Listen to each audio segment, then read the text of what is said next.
This is a tutorial on how to use a calculator to do scientific notation. Let's start with our first example. Here we have 1.26 times 10 to the third power. Now if we wanted to see this number when it's not in scientific notation, we would normally just do the 1.26 and then times 10 raised to the third power, giving us 1,260 as a result.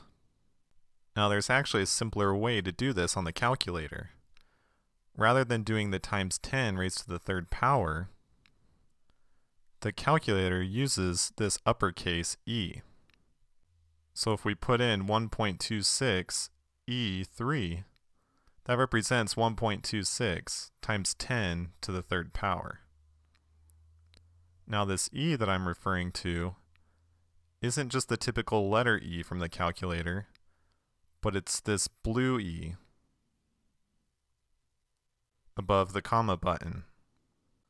So to put this in the calculator, we'll do 1.26, and then to get to E, we'll hit second, comma, and then put 3. And then when we hit enter, we'll get the same exact result. Now that we know how to do this, let's try one more example. So here we have 360,000 times 80,000. Now rather than typing out all these zeros, let's convert these into scientific notation. So 360,000 would be the same thing as 3.6 times 10 to the fifth. And 80,000 would be the same thing as 8 times 10 to the fourth power. Now let's do that multiplication on our calculator. So we have 3.6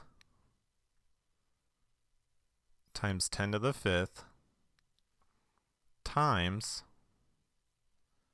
8 times 10 to the fourth, giving us a result of 2.88 times 10 to the 10th power. Now if you ever need to write down a specific answer in scientific notation, you will not want to use this E. That's strictly just a calculator notation. So in order to conventionally write out your answer, you'll need to write it as 2.88 times 10 to the 10th power. And that's how you do scientific notation on your calculator.